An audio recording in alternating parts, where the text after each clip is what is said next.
Hello everyone, I'm Casper Kuma and welcome back to Buried. Now last time we had just met Marcus and we still don't trust him, he still doesn't trust us, and we still don't know what's going on, so let's move on to chapter 3. Hopefully we'll find out something. Is the volume on? Can't tell. I don't hear anything. Hold on a minute. Something ain't right. Okay, I think I fixed it. We follow Marcus into what I can only describe as a control room of sorts. There are countless computer screens, some of which are obviously coming back on from having been shut off. Everything looks extremely complicated, from screens filled with code and data to what is obviously a security system. It reminds me of a miniaturized version of the operations center in just about every space travel movie I've ever seen. Marcus is running from one screen to another, apparently looking for some pertinent bit of information. "Where's the first aid kit?" I snap at him. Marcus stops in his tracks as if he had forgotten the whole reason for bringing us down here. "Oh yeah," he says, rushing to the left side of the room. There he hunkers down by an open panel in the wall, what I assume is the emergency vault from where he got his rifle. Alrighty, should we look in the vault or at the monitors? We're not gonna, I don't think we're gonna be able to understand anything, you know? We're a foreman, we're not, it didn't say anywhere that we understood science. So let's peer into the vault. I peered over Marcus's shoulder into the vault he's opened. It's much larger than it looks from the outside. It's partially filled with file folders marked classified, a few rounds of ammo for the rifle, a peculiar plastic kit filled with syringes, and a locked black box. As Marcus digs around, one of the folders slips open. For the split second it's open, I see a scanned document and a color photo. The photo shows a male corpse with its guts outside of its body, as if it has been turned inside out. There's also massive swelling on his head, almost like his skull is about to explode. Marcus slaps the folder closed, and then I turn my attention to one of the syringes. It's filled with violet-colored fluid that, while rather pretty in color, looks deadly. Marcus finally pulls out the first aid kit and turns around. When I look back to motion Dennis over, he's paler than ever. "Come on," I tell him, but he's not moving from the place on the floor where he sits against a wall. I slide the first aid kit over to him and go scrambling to his side. Between the struggle for the rifle upstairs and arriving in this room, he's faded fast. I struggle to lift his shirt up and then over his shoulders as the dried blood holds it in place. The mere act causes him to grimace. "This might hurt a little," I tell Dennis. He only nods. He doesn't really seem to care. "Ooh, gently or quickly?" I've never, you know how people are oh, just rip the band-aid off. I've never had that feel good. I feel like you gotta go gently. I don't know. Is it really better to just rip it off? I doubt it. And besides, this shirt is kinda, Dennis is in a delicate position. I think we should just gently yank this sucker off. You decide to pull off Dennis's shirt gently. I lift the shirt off gently and it makes a sucking sound. Ugh. There's so much blood that the moisture tries to keep the shirt pulled to him. Dennis lets out a little moan but seems to relax in spite of his injuries. With the shirt fully removed, the extent of his injuries becomes more clear. His wound is more visible now, although it's partially hidden by the blood that has started to clot around it. My medical knowledge is slim, basically just a bunch of basics I learned in Boy Scouts. I look over to Marcus hopefully and ask, "Do you have any training?" "Zero," he says. "Sorry." It's just as well, I guess. He's far too concerned with what's happening on the monitors to be much of help anyway. I started taking out several rolls of gauze within the kit and wipe as much blood away as I can from the wound on the side. It's even worse than I figured from the start. The gash is deep and dark. I'm pretty sure it's infected too. He's going to need stitches, that's for sure. But I have no idea how to even start that. Besides, I don't see the tools for it in the kit. When I splash rubbing alcohol over the wound, he responds with a hoarse yelp of surprise, but nothing more. His eyes are locked on me and he looks appreciative, but he's also scared. "Be honest," Dennis says hopefully. "How bad does it look? You think I'll live?" "Looks really bad, Dennis." "You'll be fine, no problem." Listen, he said be honest, but I don't think anyone usually means that when they're asking you if you, they think you're gonna die or not, you know? "You'll be fine. No problem." "Sorry, I don't know." "Good to know," he says, "because I sure don't feel like that." You've been through hell, I say. I think it feels worse than it actually looks. Thanks, that's a relief. I won't lie, you're going to have a scar, I say, trying to be funny. He chuckles for a bit, but there's no humor in it. He rests his head against a wall and closes his eyes as I finish up. I place one layer of gauze against the wound and bind it with medical tape. I then reinforce it with a second layer. I know it's meager, but it's all I can do. Thanks, Roger, he says, actually managing to force out a smile. I feel a lot better. I think I'll be fine. I'm not so sure about that, but I'm glad I was able to encourage him. I look back to Marcus and he's looking back at us deep in thought. My eyes starting to really swell up from where he kicked me earlier. Maybe I shouldn't have let him off so easy. Are these first aid kits all you have in this facility? I ask him. There's something better, I don't know about it, he says. I notice then that his defensive posture is no longer there. Something is different now. Just a slight change to his demeanor. I feel like if you're gonna have this big of a facility with so much dangerous stuff, you gotta have like a better medical office or something, like a nurse's office or something. Like, you're dealing with top secret stuff that's super duper dangerous. You'd think you're gonna have something on site where people can go to, because this place is seriously like locked down all the time. You know, you can't just go take a quick sprint to the hospital if something goes wrong. I feel like they gotta have something somewhere. I don't know. He's seen something on those monitors that has frightened him more than he already was before. What is it? I ask. What's wrong? His eyes travel around the room, and it's obvious that he's trying to decide whether or not to tell me the truth. Let's just take a peek at the monitors. Get up and look at the monitors. Rather than wait for him, I get up and scan the screens behind him, seeing if I can find any clues I had missed moments ago. After a few moments, I see a few things I can comprehend that even I can comprehend Let's try that again. After a few moments, I see a few things that even I can comprehend hidden in the complex information on most of the screens. On one screen, I see what looks like a power meter that is slowly climbing upwards. A single message is flashing beneath it. It says, "Unexpected power failure for an entity." Well, that's not great. Another message trickling along the bottom of the black screen says, "Safety locks on level 3 containment doors engaged. Override?" I see still scenes on a few other screens that I assume are security cameras showing hallways and passages from elsewhere in the facility. One of them shows the first level hallway we were on just a few moments ago. Another shows a hallway I don't recognize. The floor is covered in blood. From just off screen, I see what I think might be a human body, but it's bent in an impossible way. It looks like the body's legs and torso have somehow merged or melted into the floor. What's wrong with the systems? What happened to that person there? Yeah, I think the systems are working just fine. So what happened to that person right there? You know, the one that's turning into cheese? I have no idea. I didn't see it, he says. Whatever happened to that guy must have happened in the last minute or so. What the hell, I ask? Is something still happening? Are we still in danger? He turns away, clearly fearing he has already said too much. And as bad as that is, there's a scene on another monitor that makes my blood go cold and my fear spike to levels somewhere near terror. The scene is very familiar. It's the logging site. The equipment is unmistakably mine. I can even see my truck. Something like fury starts to rise up in my guts, momentarily pushing aside the fear. For a moment I consider just tearing into him. A few punches and a shove against the wall, nothing more. I want answers, and I want them now. But I'm not sure which would provide more answers, asking calmly or kicking his ass. I mean, as much as I'd like to kick his ass, because he obviously, if he's the security guy, he's obviously been watching us with just like logging every day, and he should have known that we weren't lying. But if we beat him up and we run into a problem where we need some extra strength, it's better to have the least amount of injuries on the team, you know? So let's ask him calmly. Could you please explain to me why you've been spying on my crew?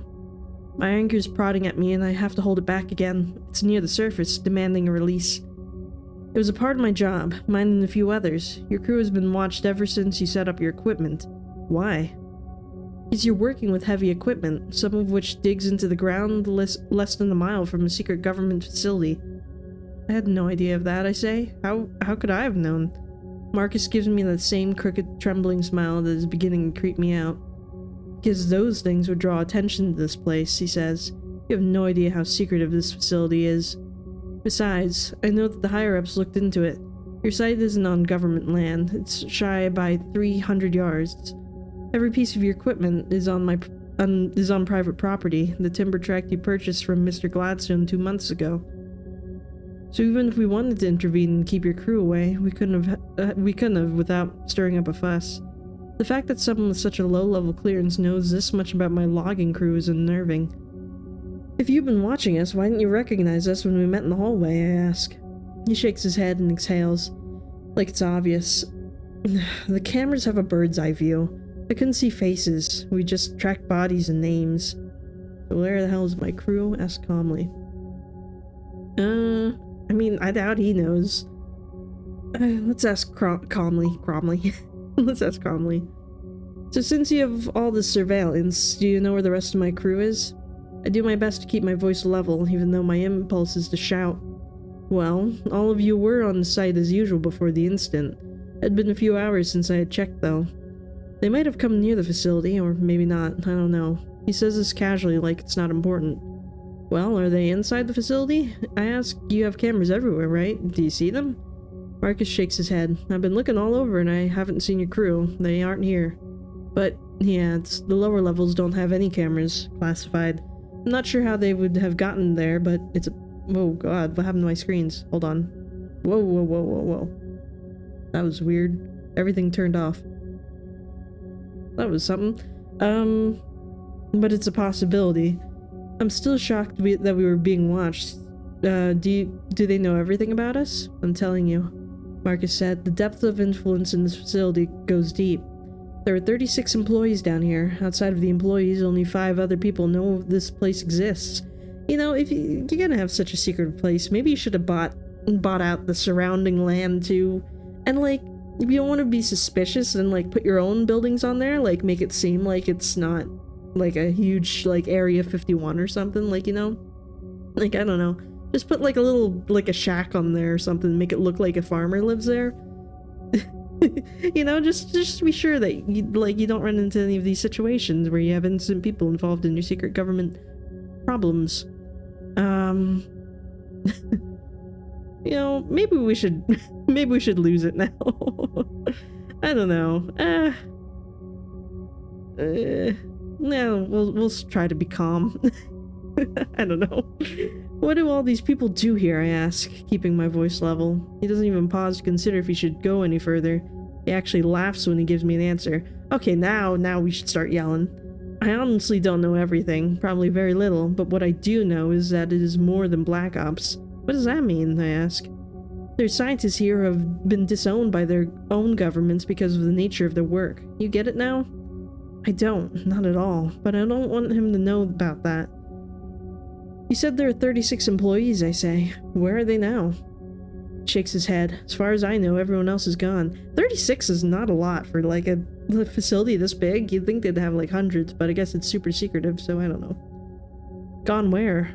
He points to the screen that still informs us of the unexpected power failure and cringes. If this power failure was not corrected in time, there's no telling. But they're here in the facility somewhere, right? I ask, hoping someone will be able to help Dennis better than I can. I just don't know, Marcus says. They could be anywhere. Look, I say, furious with the way he's talking in riddles. I don't... God, Dennis says. I look over to him and he looks pale as a ghost. He stood up and his eyes are locked onto the monitor closest to him. What? I ask. He simply points to the monitor and then looks away. I look to the monitor and see the logging site. But more specifically, I see the overturned dozer and a leg sticking out from under it, wearing work boots, right where I left him. Tony. The fact of his death seems abstracted almost, like it happened in some other world or a very long time ago.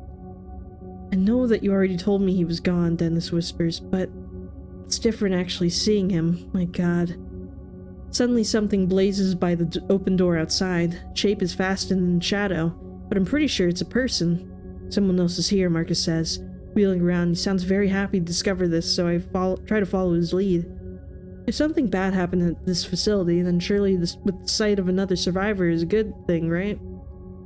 We should check it out, he says. I realize that this isn't the best moment to leave Dennis, after revisiting Tony's death all over again. Someone just ran by the door, I tell him. Hopefully it's someone who can help us. Is it, though? The shape is fast. I don't know, and then shadow. But are you sure it's a person?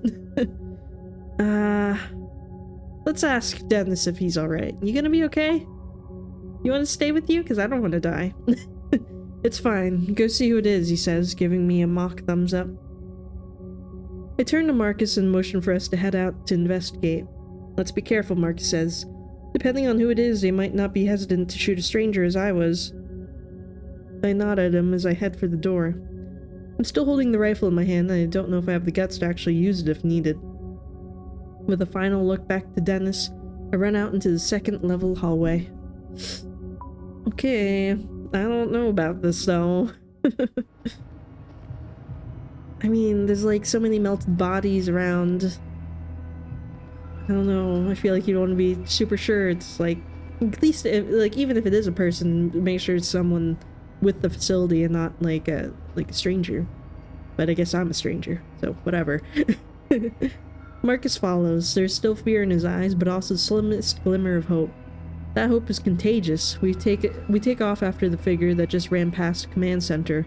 Ahead of us, the facility presents yet another long hallway. Right away, I noticed that this level of the facility seems darker, even though the lights are now all on. The hallway is adorned with numbered yellow doorways and large white panels along the walls. It's clean and well maintained, but there's something ominous about it. Up ahead, I see the fleeting motion of something dark cutting quickly to the left down the corridor.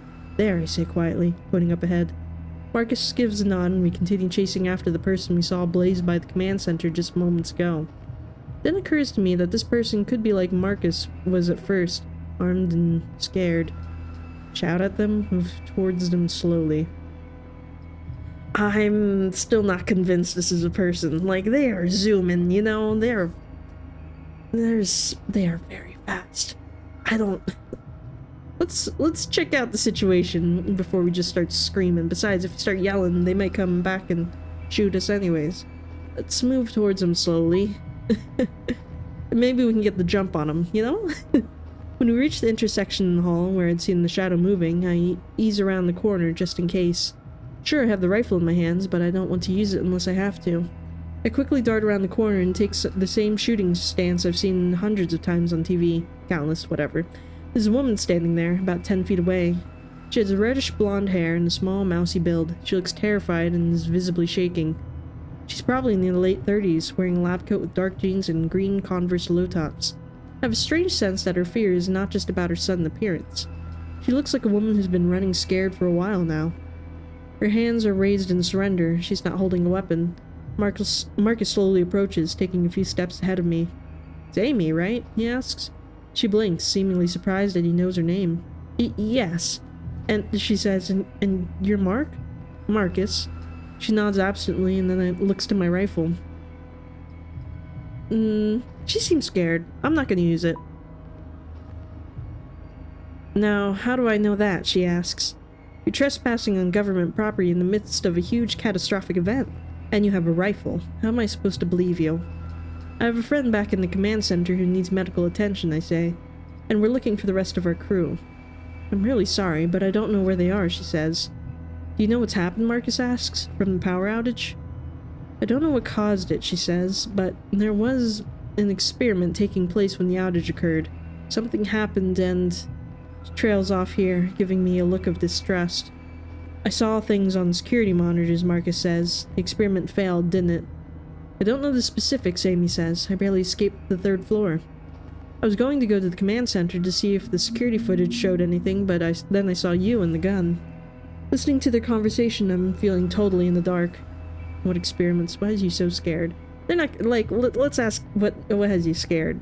I don't think, I mean, there's the same question, but this one seems more approachable. Why is he so scared? Amy looks to me, her eyes wide and terrified. Who are you, anyway? She asks. I quickly give her my story, a logger stranded in the woods following a peculiar explosion at the logging site. As I tell her, recognition blooms in her eyes. You're one of the loggers? Yes. She then looks to Marcus and says, I thought they were being watched. They were, Marcus says. This was a freak accident, and there's no proof that they were responsible. I feel myself wanting to submit all of the questions that are piling in my head, but Dennis is waiting for me. Ask about medical help for Dennis. Dennis will be fine. He's been bleeding now. He can bleed a little more. Ask for more details. Sorry, Dennis. He'll be fine. Why are we being watched, I ask. You were on privately owned land less than half a mile away from a secret government facility, she answers. We had to make sure no one on your crew went wandering. How do you know we were cutting there, I ask. People that work here know quite a lot. If we needed to, we could know everything about your life within 10 minutes. This infuriates me to no end and makes me feel violated in some very odd way. But I have to push that aside for now. Right now, getting Dennis medical help and finding our crew is my top priority. Once he is taken care of, I can maybe get some answers. Look, is there any medical help to be had here or not? I ask. Probably, Amy says, but you'd have to find Colonel Barksdale. He knows where all of those sorts of supplies are. And where is he? Where is everyone else? I ask. At this, Amy starts to weep. She falls to her knees as if someone had struck her from behind. Gone, she says. Some were killed and some were just, I don't know. They disappeared right in front of me. What the hell is going on here? I feel like that's a good question. Something's here with us, Amy says. We were conducting an experiment and it all went horribly wrong. Something came through. Came through what? Marcus asks. I don't even know that much. An entity? But whatever it is, it's still here somewhere, Amy responds. How could you not know? Don't you have the full security access, I ask? No, I have access to almost everything, but there are 2 levels of security beyond my clearance. So what do you suggest we do now, I ask. I'm not sure, she says, wiping her tears away. But if you want to find your crew, we need to find Barksdale. He's in charge. Where is he, I ask. Down on the 3rd level, in the hangar. Then let's go, I say. It's not that easy, Amy says, again looking to the rifle in my hands. Why not? Like I said, something came through when the power went out. There's several of them, all roaming the 3rd level. What came through? That's a good question. All I know is that the others referred to them as entities. Amy shudders as she recalls the horrors she's seen. I don't even know how to describe them. I didn't get a good look, she says. All I did was run for my life. Behind me, I just heard screams. I know it's not very scientific of me, but I didn't feel like sticking around to learn more. She's right, Marcus says, stopping my train of thought. The thing I saw on the monitors was crazy. This is insane, I bark. I'm going to the 3rd level to find this Barksdale guy. Thanks for your help. Wait, Marcus said. I'm sticking with you. If we want to get out of here, we have to find Barksdale, right? Yes, Amy says. But Barksdale's on the 3rd floor, and it's too dangerous to go back there. I figure I'll let them make their own decision. In the meantime, I start heading back to the command center to get Dennis. Before I get there, I hear their footfalls behind me getting closer. I gave Amy a questioning look and she quickly looks away, clearly torn. Neither one of you knows your way around here, she says. Looking for Barksdale on your own would be suicide. Like it or not, she has a point. Fine, I say. Let's get Dennis from the command center and head down together. I mean, can't we all just leave? I guess we can't. We can't get out of here until we find access.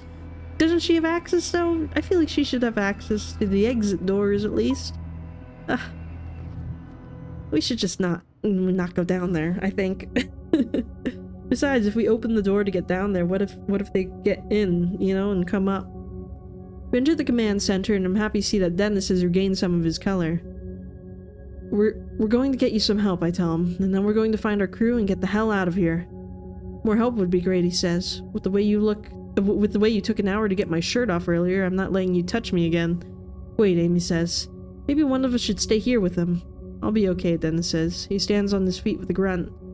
You don't know what's out there, Amy says. I saw them. I saw what they can do. This facility is not safe. Well, what can they do? That's a good question. I mean, murder, obviously, but how so? Never mind, she says. Come on, we need to be careful. No, I feel like you should tell us. Any information would probably help. Marcus looks looks hesitant, but he nods his agreement, and the 4 of us exit the command center. Heading back out into the hallway, I look back to the monitors. I take a final look at the screen that shows my wrecked logging site and feel pangs of sorrow. Then I look to the other monitors, showing live feeds of the facility's security cameras. I try to tell myself that I'm not going to look for any sign of Amy's creatures, but I can't. That's exactly what I'm doing. There's no need to pretend otherwise. We head back through the hall and towards the elevator. The tension that exists between us is like a physical presence. There we go. Oh, I should have taken more reading comprehension in school. Whatever it is called. I don't know. I try. We step inside the elevator and those pristine doors close. Inside the elevator, Amy seems to be much more guarded and distant from us. I want to assure her that I might mean her no harm, but I'm also not going to put the rifle down. You have pretty high clearance in this place, right? I ask her. That's right. So what kind of experiment are we talking about? What went wrong? When she starts to answer my question, I can tell that it's something of a relief for her to get some of it off her chest. There's been a lot of work on a project taking place here over the last 3 years or so. The purpose is to find out if there are any real viable science behind point-to-point instantation. Like teleporting, I ask. Oh my god, Marcus says. Oh my god, Marcus says. I had no idea. I knew there was some weird stuff here, but nothing this insane. It's really not all that insane, Amy says. We found our first major breakthrough about 9 months ago. We were able to transport a live rat from its cage on level 3 to a small lab in New Mexico. The trip took the rat 5 seconds. Are you kidding me, Dennis says. I can tell that he wants to sound as if he's mocking the idea, but he fails. He's scared. Not at all, Amy says. The problem was that when the rat arrived, its retinas were detached and its intestines were on the outside of its body. What does this have to do with us now? Did you ever perfect it? Clearly not, because we saw that upstairs, or not upstairs, but level 2. There's a guy inside out. So, I mean, clearly has something to do with us right now, though. But both of these questions are kind of stupid. But we'll ask if did you perfect it. That sounds slightly less stupid. Well, about 6 months ago, we successfully made the same experiment. The rat arrived in great health, and this time in just 3 seconds. Still, one of the things that we needed to tweak in order to make the process completely safe was how to figure out how to keep the subject on the straight course. When the matter is being transported, not only are its atoms being unknit and then put back together upon arrival.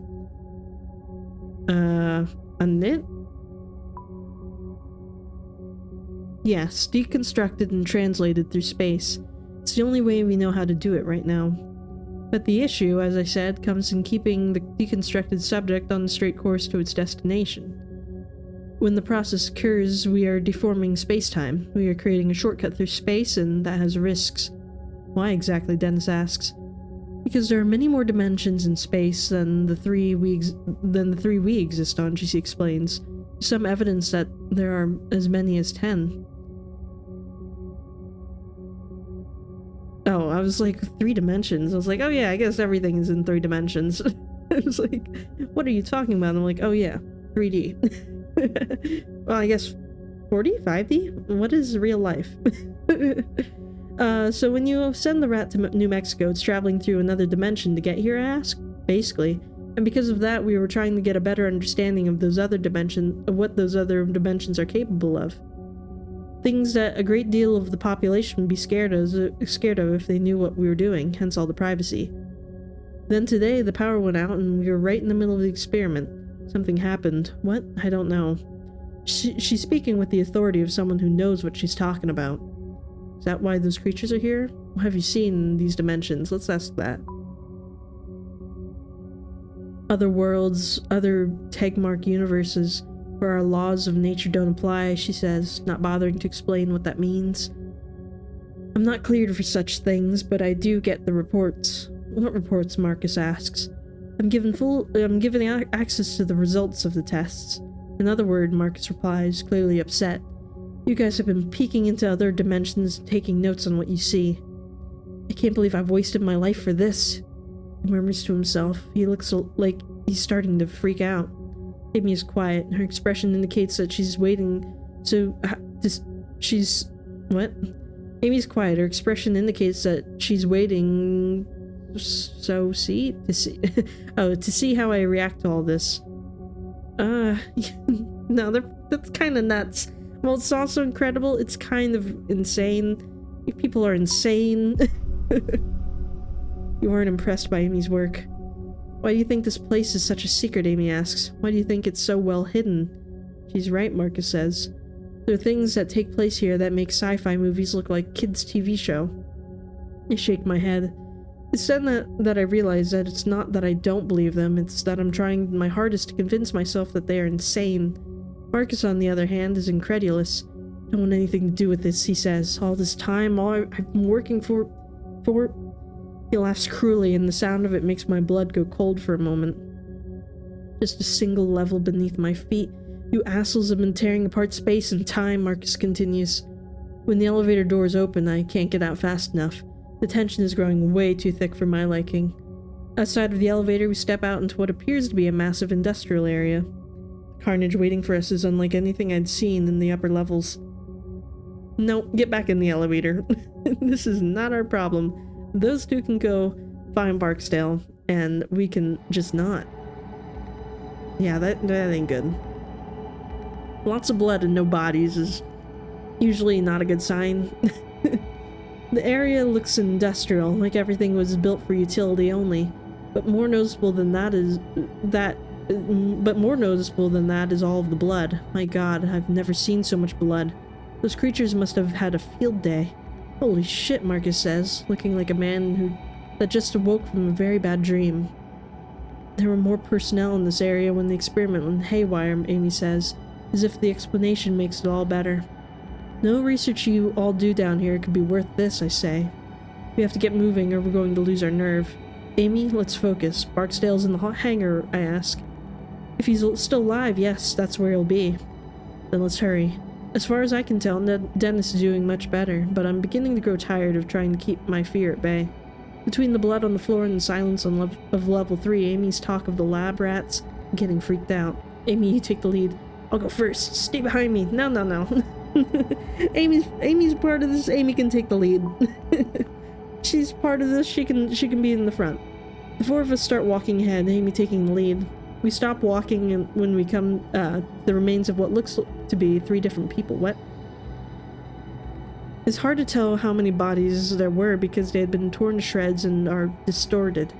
2 of the bodies look as if they've been fused together. Another man looks to have his leg welded through the floor. I can see this man's face. He died in an abject state of horror, his mouth pried open in an eternal scream. That's awful. Can you imagine just your, leg in the floor? I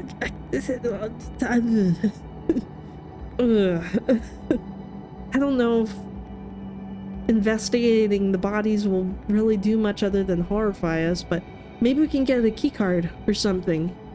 Let's investigate. You never know. We might find something we need. I see half a face pushed down into the floor like putty, barely attached to a separated skull. A single dead eye stares at me. I think I might puke. Behind me, Marcus does just that. Ugh. As I listen to him heaving, my eyes cannot leave the carnage. There's blood everywhere, a crimson pool flooding the floor. There are hunks of skin and tissue splattered on the wall, and a strand of unspooled intestine that clings to the floor like a dead snake. Dennis steps up beside me, and when he speaks, his voice is soft and flat. What in the hell could do that to someone, he asks. The things I saw, Amy answers. They could do it pretty easily, I think. She looks pale, and I think she may pass out at any moment. Tears spill from her eyes, and she's visibly shaking. But she soldiers on, looking back to me and stepping to the side of the gruesome carnage. Her eyes again go to my rifle, and she doesn't look very hopeful. You good to go, she asks me. We need to move on, but for some reason I can't take my eyes off the scene. My mind is reeling, trying to process it all. Is there anything else that we could get here? But I don't want to dilly-dally, because there's, creatures on this floor, so let's go. We leave the grisly site behind, moving into another equally destroyed area. From what I can tell, the next room was once an open area for experimentation. The place hasn't just been destroyed, it had been physically altered in a way that makes no sense. The girders look like they have been warped. The girders, that is what this says, right? The girders look to have been warped. Their very materials distorted and twisted. To my right, a machine has been catapulted and looks to have somehow merged with the wall rather than crashing into it. Beyond the phenomena, there's a standard violence I was expecting to see. There's a limp arm sticking out from underneath the wreckage and more blood.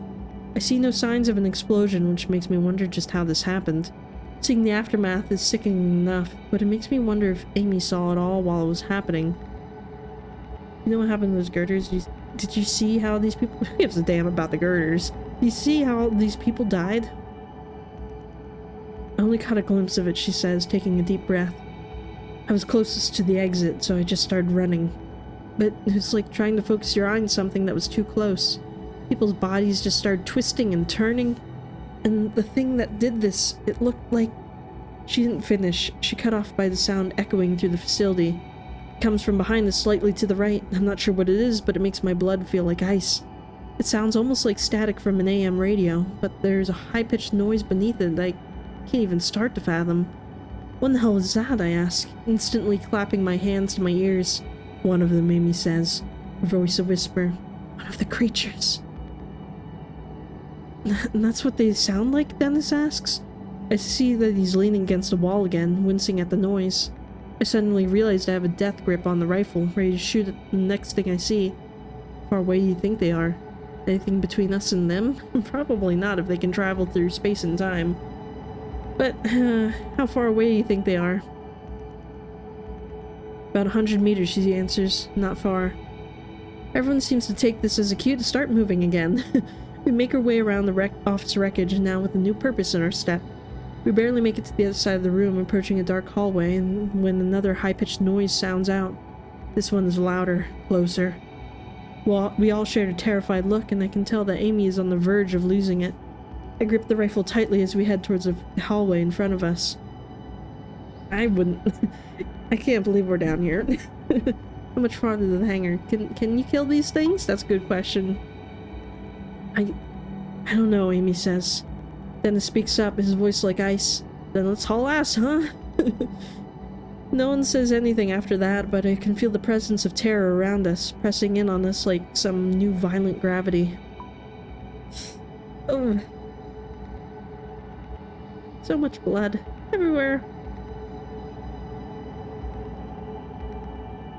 The small utility hallway is well lit. It looks as if it was designed to only be used by select maintenance workers. What goes on in this area, I ask? I'm looking at Marcus when I ask a question, but he only shrugs in response. She might know, he replies, pointing to Amy. I've never been down here before. It's just a utility hallway, Amy says, but at the end there's a maintenance room. There should be a gun or two in there. It's also the most direct path to the hangar entrance. As we walk quickly and quietly down the hall, I take a glimpse ahead and feel the hair on the back of my neck stand on end. The lights became more sparsely spaced, and it's impossible to see just how far the hall extends into the darkness. This hallway has an occasional trace of bloodshed, but nothing like the main area we've come from. We continue farther down, and just as I begin to see what looks like a large metal door further ahead, I hear yet another shrill sound. This one sounds farther away, but no less demonic. How many of these things did you see? Dennis asks Amy. 3, but that's just what I saw. There could be more. What did they look like? Dennis asks. Talk about this somewhere. Can we talk about something else? Yeah, what are we dealing with? No, we're not changing the subject. We need to know what's happening. Yeah, what are we dealing with? I don't even know how to explain them, she says. Monsters. That's the only word I can think of. My mind seems to struggle just trying to understand what I'm seeing. They're big and they seem to jerk around every few feet or so. They look like they're made of light, and that's about all I know for sure. You know, my ex-husband always said I'd let my work kill me, she continues, seeming unable to stop herself. I mean, I doubt he imagined this exact scenario, but still. As we make our way to the hangar doors, yet another high-pitched noise rings out, angrier now. Amy stops walking, causing all of us to stop and turn to her. We have to do something to slow these things down, she says. No, Marcus snaps. There's no time. We need to distance ourselves and get to the hangar fast. Amy ignores him, deep in thought. There's an old hydraulic door set into the wall right here, she says. It hasn't been used for 3 years now. She looks to me, pleading her case. Together we might be able to pull it closed behind us to keep those things back. Those old hydraulic doors weigh a ton, Marcus says. There's no way it'll work. Roger, Amy says. What do you think? They'll have a harder time getting to us if these doors are locked. Look, Marcus shouts, turning to me. We need to get to the hangar, now. I mean, they might be heavy, but how far away are they? Did it say? Angrier. Does it say how close it is, though? Because if we close the door, that might give us more time later. Because we don't know if the hangar is going to have a door. You know? I say we try to stop and close it. And hopefully with, like, at least 3 people, able-bodied people, we can do this. I don't know if Dennis will be any help, but I feel like even though it's getting closer, it's still not, like, breathing down our neck yet. But can these things like, go through the walls? Like, what's stopping them exactly? Because they can travel, like, I don't know if time travel's the right word. What did she say earlier? Teleport, that's it. If they can teleport, does it matter? Or can like only things be teleported? Do we not know if these things can teleport yet? Because I guess if they could teleport, then they wouldn't be running around. They'd be here. Let's try to stop and close it. I feel like could possibly try to help us a little bit. Damn it, Marcus says. We don't have time for this. And besides, Amy knows more than Marcus, because she, like, deals with these things. Amy ignores him and starts feeling along the hallway for a groove. Dennis and I start looking as well. A minute passes, then I see a small metal frame that runs from the floor to the ceiling. Is that it, I ask? Yes, Amy says. I look to the floor and see an old metal track that runs along the frame. Let's move it, I say. Amy, Dennis, and I start pulling as hard as we can, but barely budges an inch. Behind us, that static noise rings out again. My heart seems to stutter and Marcus lets out a little whine. We're running out of time. We need to go, Marcus screams. Those things are getting closer every second. I mean, we need Marcus's help. But it barely moved. But it did move. It's just not very much. I really feel like it'll help us, though. Can we save in this game? Can I save Scum at all? Or are we just in it? Come on, help us, Mark. I want to believe this thing's gonna shut. Help us, Marcus. Won't make a difference, he says. Come on, just shut up and help us and we'll find out, I shout. Reluctantly, Marcus walks over and grasps the door. We all groan as we strain to pull. It starts inclining slowly and then begins moving steadily. Once we get it started, it slides easily. As we near the wall closing off the hallway behind us, I think I can see the merest glimpse of an old illuminated shape in the darkness. It's cut off with the slight thump of the hydraulic door being pushed against a frame in the opposite wall. Amy turns a lock into place. Great, now let's haul ass, says Marcus. We all turn and get moving again, still feeling unsure about our prospects. The fact that yet another shrill noise sounds out elsewhere in the facility is not calming. And then there are two of them. It's almost like they are calling out to one another. The doors to the hangar sit up ahead like an entrance to some enormous labyrinth. But we got it shut, so that's good. At least we stopped that one for now. Ah, great. This is shut. When we reach the hangar doors, I get the true sense of how impenetrable they are. The computer terminal is mounted on the wall nearby and has a blinking red light. Any idea what this means, I ask? It's an automatic lock. A failsafe from the lockdown, says Amy. I've never been down here before, Marcus says. If I had known this door was here, I would have opened it earlier. How? Amy asks. The fear in her voice is more present than ever. From the command center, he says. You need to override from there at first, then use this terminal to open the hangar doors. Command center in the second floor, I ask? Yeah. Amy shakes her head and lets out a nervous laugh. Are you kidding? We just pulled that hydraulic door and blocked off the hallway, remember? Ah, freaking hell. If we want to get into the hangar, we have to go back to the command center, Marcus says. Isn't there another way? Turning to Marcus, Amy replies, Well, there is another elevator, but we'll need to go through the biochem storage. I need to stay with Dennis so we can rest, I say. You two go. You know your way around this place, and you know the controls, Marcus. Fine, Marcus says, but we'll need to be armed. Give Amy the gun, give Marcus the gun. Ugh. Can Amy shoot a gun? Also, though, even if we had to go back up the hallway to get back to the second floor, I don't think we could, because that thing was right there when we were closing it, you know? Like, it would have torn us to shreds. It'd be tearing us to shreds right now as you stand in front of this thing trying to figure out what to do. So I feel like I still kind of made the right choice, even though we didn't really think that was gonna happen, but... Who do I give the gun?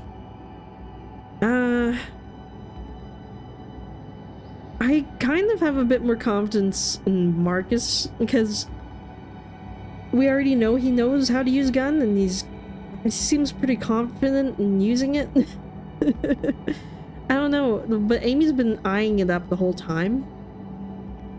I'm gonna give it to Marcus. I don't know, we've known Marcus for like a half a second longer, you know? I don't know. He gave Marcus the gun. I hand Marcus the rifle and he turns to go. Amy gives me a concerned look but follows along behind him. Once Amy and Marcus make it a good distance down the hallway, Dennis lets out a nervous laugh. And then there were two, he says. Dennis looks much better, but he still needs to use that wall to stay standing. Didn't Amy say that there were guns and emergency kits in the maintenance room near the hangar doors, I ask? Yeah, I think so, Dennis says, looking exhausted. I look ahead and see a door to the right that reads maintenance. Might as well give it a try. I go to the door, try to open it, and find that it's locked. Kick it down, push it with your shoulder. I mean, well... I'm assuming if we, like, kick it, we're gonna, like, break the lock, right? But... I mean... if it's locked, pushing it with our shoulder is not gonna do much. I don't know. Let's try kicking it. I gave it a frustrated kick, but it doesn't budge. I'm about to try again, but that's when I hear a dry, choking sound from just down the hallway. It's barely audible, but it's not my imagination. My first thought is it's one of those things, one of the monsters, but after calming my nerves and reassessing, it sounds more like a person. I think about how angry and on edge Amy was when she turned to leave, as well as how scared Marcus had looked. Alarm bells sound in my head, and before I know it, I'm heading back down the hall, away from the hangar doors. Stay here, I'll be right back. I whispered over my shoulder to Dennis. See if you can try to figure out how to get into that maintenance room. Where are you going, he asks. Don't bother answering him as I bound through the door where Amy and Marcus went. Why, oh god. Did I make a bad choice? Is Marcus gonna shoot Amy or something? But we need Amy, kinda. I feel like Marcus should understand that. Oh, this room looks ominous. Not the whole place doesn't, but... As I enter the biochem room and start walking between the massive silos, I wonder what classified chemicals could be inside of them. Fully expecting one of Amy's creatures to come flying out from the intersection of halls up ahead. I think I hear something, skittering noise, like something moving quickly. I run ahead so fast I almost trip over two people in a life or death struggle. My mind tries to process what I'm seeing, but it makes no sense, none at all. Marcus is on the floor with Amy pinned beneath him. He has his rifle at her throat, pushing her down to the floor and choking her with it. Why? Oh, hold on a second. Okay. Sorry about that, I had a phone call. What was I doing? Her face is turning purple and her eyes look like they might pop out of her head. Marcus sees me coming out of the hallway, but acts as if what he's doing is perfectly normal. Let's stop. Maybe? Or, well... I mean, we don't know what triggered the scenario. Let's just scream. I don't know. Well, I mean, we kind of need Amy, but who knows? Maybe she's nuts. Because she does seem rather impressed with herself that all this crap's happening. What the hell are you doing? We'll consider saving her after we see what's going on. Marcus says nothing. He looks up to me with a sort of confused sort of hate in his eyes. Through Amy's choking and the ice-like gaze in Marcus's eyes, it's clear that he is not going to stop until Amy is dead. Part of me wonders if he expects me to just stand there and watch, as if I might want to kill her too. Alright, let's stop him. I start rushing towards him before I really know what I'm doing. I bring my fist down in a hard arc across the bridge of his nose and rewarded with a sick cracking sound. He cries out as he falls to the ground, looking at me as if he doesn't understand why I punched him. On the floor, Amy clutches at her neck and gasps for breath. I start to fear I was a moment too late, just as I see that I start to fear that I was a moment too late, just as I see that the rifle has been thrown across the floor. Marcus seems to notice this in the exact same moment I do. Alright, let's... I don't know. Should we punch Marcus first? We might get a better chance of getting the rifle if we punch him first. Nah, let's just go for the rifle. We both go for the rifle at once. He takes a single stumbling step towards it, wobbling a bit from my punch. I dive for it, and when I hit the floor, it feels like I'm a baseball player trying to steal third. Our hands both fall on it, but when I yank it away, he manages to kick me, knocking the rifle to the floor again. The kick catches me squarely in my ribs, knocking the breath out of me. "What the hell are you doing?" he yells at me. "By killing her, I'm saving us. All of this was her fault." I sense that he truly believes this, but if that's the case, then why not just shoot her rather than strangle her with the rifle? The answer is simple. We would have heard the gunshot, and I, or those things, would have come running. He wanted to kill her quietly. And then what? Would he have done the same to Dennis and me? It seems fitting, really. When we first came upon Marcus, he held a gun on us. I'd been so relieved to see another human being that I had underestimated just how unhinged he was. Marcus and I both dive for the rifle, still laying on the floor, and start wrestling for possession, but I'm not confident I'll come away with it. As we struggle, he starts inching the muzzle of the gun towards my face, a position I do not want to be in. I start pushing back hard. But if this thing accidentally fires, I'm not sure where I'd prefer the bullet to go, especially in this room full of chemical tanks. Force the muzzle towards Marcus, force the muzzle towards tanks. Oh! I mean... At this rate, how useful has Marcus truly been? You know what I'm saying? Like, this whole time he's kind of been a piece of crap. Like, I trusted him. I gave him the gun because I thought he would protect the both of them, and now he pulls this crap and he punched me or kicked me in the ribs again. I don't want any of these chemicals to blow up or anything, so I'm saying we're pushing it towards Marcus. It might make me a bad person for not trying to save everyone, but you know, I feel like Marcus is kind of a piece of crap. And I don't want to release these chemicals. I grunt as I push the muzzle to a point towards his face. Realizing he's literally looking down the barrel of the gun, Marcus ducks his head out of the way. This makes him lose leverage, allowing me to yank the gun from his grip. I get to my feet as quickly as I can, swinging the rifle back round on him. For a moment I think I've knocked him out, but his eyes flutter and he looks at me as if I've betrayed him. "Her people," he says. "It was them that did this. She deserves to die. She did this." Dude, you work here too. I look to Amy and wish I could help her. I'm relieved to see that she's managing to draw in a few breaths.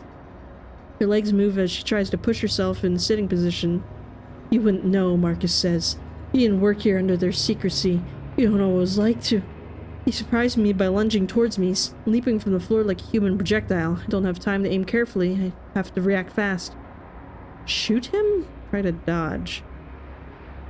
He's a little crazy, but I don't know if I should kill him. But he is kind of dangerous. Keeps attacking us, you know? But I'm afraid if he dodges and I do shoot, like, I might shoot a tank, you know? I mean, can he really change direction while he's, like, mid-air, though? I don't know. In anime, you can. Is this anime? Marcus Senpai? I just don't know. And besides, if I shoot, like, that's gonna be really loud. And what if that gets one of the creatures here? Let's try to dodge. His aim is poor and his strength is failing, so I dodge him easily. Don't want to have a gunshot go off and alert those creatures to where we are. Make a hard jab of the butt of the rifle, striking him in the chest. Something crunches and he lets out a whoosh of air. He crumples for a moment and then goes to his knees. He roars in pain on the floor, only after a few moments I realize that they are not purely screams of pain.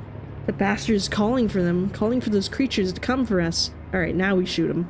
This place is evil, along with everyone involved. He wails from the floor. If you were taking your side, then you deserve to die too. If you want to stop me, you'd better do it now, you coward. The rage in his eyes at Amy as well as towards me for stopping him makes me think that he'll deliver on his threat. I raised the rifle again, every urge in my body wanting to make sure he doesn't come back to bite us. But I'm not a violent man. I could easily not kill him and just leave him behind. Oh, God. I don't know what to do. I mean, I kind of want to kill him because he's a piece of crap. But here's the thing. I don't know how much ammo we have. And also, if we shoot, it's gonna just get those creatures here faster. Like, there's a chance that they might not have heard that, you know? Like him screaming. Besides, if we leave him behind, then the monsters might get him and not us? Maybe? I don't know. We're not a violent man. That's what it says. So I say we're not a violent man. Let Marcus live. Even if... I don't want him to live. Let's get that clear. I'm hoping the monsters kill him, because he's kind of an asshole. I mean, he's getting all on Amy's case about this, but, like, he literally works for the company. Doesn't, like... He can't work here and see like 3 levels of security and all this shady things going on and just be like, yeah, everything, they're probably just making like the newest flavor of candy down there. No, like something bad's happening. Like, he's not innocent. Let him live and hope he gets torn to shreds for his own stupidity. Just like when I could barely shoot earlier as he was coming at me, I can't bring myself to deliver a kill shot. I ignore him and lean down to Amy. You okay? I ask. She nods slowly. Have to go, she says, her voice raspy. They'll be here any minute. Too much noise. I have to hold her arms so she can get to her feet. We start forward and I think of Dennis. We should go back to the hangar doors. I say, I can't just leave Dennis there. There's no time, Amy says. You need to come with me up to the command center, now. We'll be back for him soon. We're all dead now anyway, Marcus shrieks. If they don't get you, I will. He laughs maniacally after saying this, hooting like a madman. As if in response, a high-pitched noise tears through the hallway. I seem to feel it in my bones. They're following his noise now, Amy says, her voice still weak. She takes off away from Marcus, presumably toward the other elevator she had mentioned moments ago. I follow her. As we move out of here, Marcus slowly pushes himself off the ground and stumble off, slipping in between the tanks and disappearing. We start running, and after the first few strides, another noise sounds out. It sounds mechanical, but at the same time, it also reminds me of the recordings I've heard of whale songs. A sound of metallic creaking and crashing echoes through the door it came in through. They've reached the hydraulic door we pulled, Amy says, confirming what I'm thinking. The sound grows louder as it's clear they're struggling with it, which is good. We have a bit more time. I speed up my step to follow Amy as she leads the way to the other elevator. She's panting furiously, but pushes on. I can hear something rattling in her breath. Likely the result of Marcus's attack. This makes me imagine how his cold, uncaring eyes must have looked, staring down at her as he tried to deliver her to death. How she is still forging on is beyond me. I'm sorry about Marcus, I say. It's not your fault, she interrupts. When you handed him the gun, you didn't know he would use it on me. I just hope we can find a way to survive this mess. We'll be fine, don't worry. Don't say anything. You know... We'll save our reassuring statements for Dennis. He needs them. Amy's well, she's a scientist. She knows better than just say, like, be like, yeah. We both keep our eyes fixed straight ahead. Better to stay focused. We finally came to the elevator at the end of the row of silos. The elevator doors slide open slowly. At that moment, we hear something behind us. A strangled sort of whistling sound. We step inside and turn around to face the biochem room. Thankful we've been given a few moments to spare. The elevator doors remain open for 3 seconds before they start to slide closed again. In those 3 seconds, I see a large shape floating towards us. A phosphorescent-like white glow outlines an impossible shape. Behind it, I see another shape that's also entered the biochem room, and another. The third one breaks away from the other two, taking a quick right, moves at eerie speed. That is the direction Marcus had gone. Honestly, the thought of them hunting him down doesn't bother me in the slightest. Amy is pressing the button to close the elevator door over and over, but they stay open for what seems like an eternity. I curse whoever designed these damn doors. Why doesn't that button ever do anything? Like, it's just there to tease you, I think. Whoever made that button is Satan. You always try to close it, but... I hide inside the elevator, stand in the doorway ready to shoot. I mean, they see us, right? Like, I'm pretty sure they've already seen us. And besides, they seem to follow noise, so... Watch this elevator ding, you know? I mean, I think we should stand ready to shoot. Because... yeah, they're approaching. Yeah, whatever, we'll stand ready to shoot. I don't see much hiding anyway. We can't go anywhere, I figure, so no use in hiding. I take a step and stand firm in the elevator doorway. I hold the rifle steady, ready to fire, and that's when I see them in clear light for the first time. I see their features, their shape, and their colors, but my mind can't quite process it all. Nothing about them makes any sense. My eyes try to see a squid, but that's not what these things are. They are gray and white and seem to be nothing more than squirming light. Their appendages are neither legs nor tentacles, but somewhere in between. They don't walk on these appendages, but use them to glide. They move like ghosts and seem to jerk every few feet or so. I'm pretty sure that this jerking effect is not a result of their moving, but my mind's inability to understand how they are moving exactly.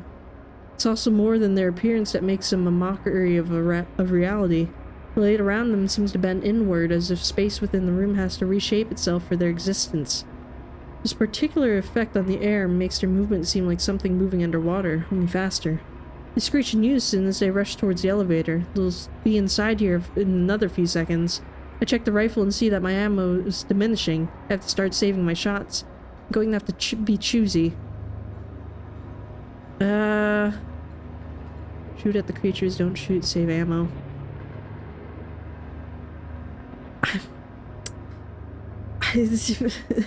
It says save ammo and that's what concerns me. Like, what if we need this? But what if they get in here?